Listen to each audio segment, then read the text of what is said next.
an intimate, profound, deep relationship with God. It can't be taught. It has to be experienced. One can't learn how to Christian. I can't teach you how to know God any more than I can teach you to be alive. This word for to know in Hebrew is describing the intimacy of knowing one's spouse. It is a privileged closeness that no one else experiences. And it's this same type of intimacy that God experiences with his people and that his people experience with God. We shall all know intimately, deeply, the King of the universe, the one true living God. Under this new covenant, God's people are reconnected to him in a deep and a profound way. All the people of this new covenant, from the least to the greatest. This means every single individual has access to God, and the community of the saints has access to God. So I wonder, are you deepening your relationship with him as an individual? Are you seeking to know him on a more intimate level? Are you open and honest? Or do you just know about God? Sometimes he seems far off. I would be lying if I said I felt intimacy with God every single day. But even in the dark times of the soul, God is there. And he cares for you as a father. But this intimacy expands not just for individuals, but the community as a whole. Because there is no longer a hierarchy in our relationship to God. The priests are no longer the closest to God. We don't have to go to a priest to communicate, to offer a sacrifice to God. A prophet doesn't communicate from God to us anymore. They're not closer to God than we are. He is near his people as a whole. Each and every one of us, from the least to the greatest, has intimate access to God. So I urge you to stir each other up to know God better. Encourage one another to grow in a deeper relationship with God. That is why we meet every Sunday, take the Lord's Supper together, and worship our God. Because we are, as equals, stirring each other up to know God deeper. So God is making a new covenant with his people. He will write his law on their hearts so that it becomes a part of their very being. He will once more claim them as his own, despite their unfaithfulness. And all his people will know him on an intimate level that hasn't been experienced before. The Israelites, no doubt, Jeremiah's audience, would say, how can this be? How can God do this? Look around you. Look at what has happened to our land. God's promises seem pretty unfulfilled to me. The nation of Israel above us is completely wiped out. We are on the verge of collapse. Look at how deep the divides are. Look at how terrible our sin has made this world. How can God make this new covenant? How can God do that? Well, there is yet one more blessed reality of this new covenant. It is the very basis and foundation for these lofty, lofty promises of God.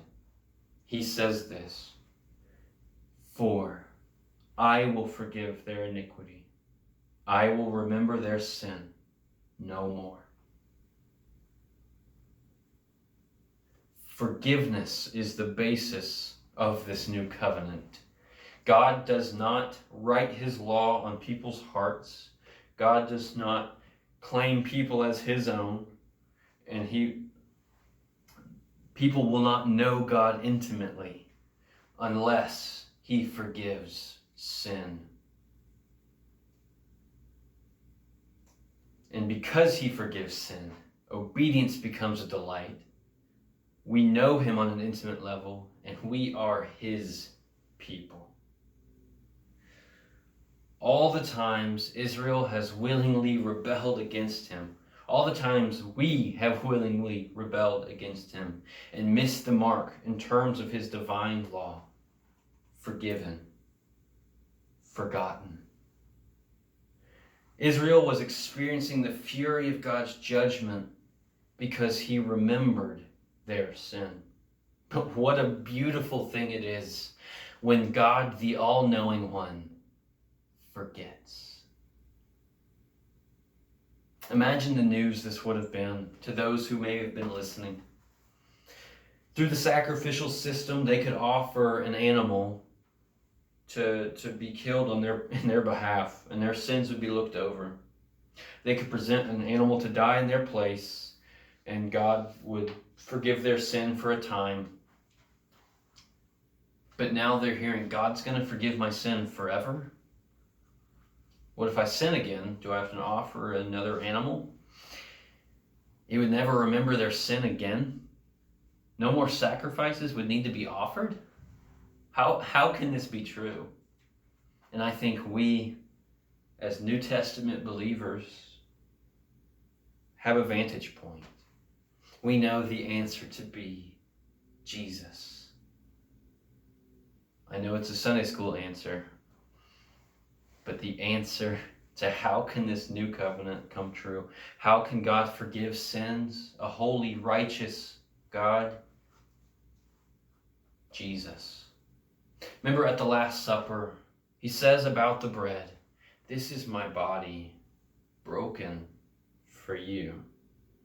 I am offering myself up as a sacrifice on your behalf to satisfy God's wrath, unlike the animals could. I am dying in your place once and for all. And again, he says, this cup that is poured out for you is the new covenant in my blood. Jesus' sacrifice of his own blood ratified this new covenant. He, the only righteous man to ever live, gave himself, shed his blood to do away with the old covenant of obey and be blessed, disobey and be cursed. He does away with the old covenant and establishes the new covenant, one that changes the heart, the very being, our inner being. The covenant where all who trust in his name will be forgiven. Our sins will not be remembered. We will be brought close to him as his prized possession, an intimate relationship, because Christ has borne the sins of his people on the cross. Not only does God forgive sin, he can only forgive sin because it was paid for. And anyone who trusts in his sacrifice can say with complete confidence, he will remember my sin no more. If you're hearing me today, I want you to experience this freedom of God's forgiveness. This freedom of his commands becoming a delight. The freedom of being his precious possession, despite our continual love for sin. The freedom of knowing God intimately. Maybe you're feeling shame for sin that you constantly struggle with. You can't seem to overcome it.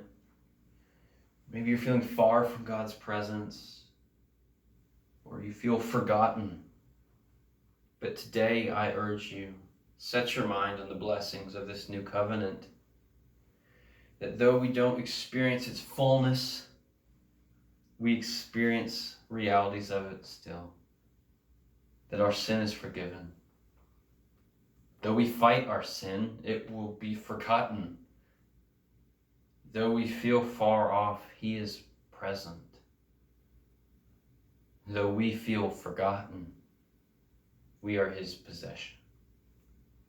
God's new covenant was inaugurated some 2,000 years ago by Jesus and his blood.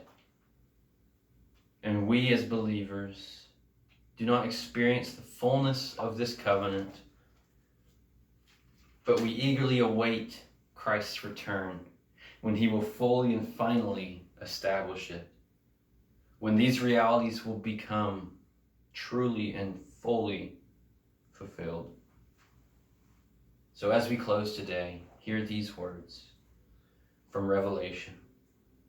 I heard a loud voice from the throne saying, Behold, the dwelling place of God is with man. He will dwell with them. They will be his people, and God himself will be with them as their God.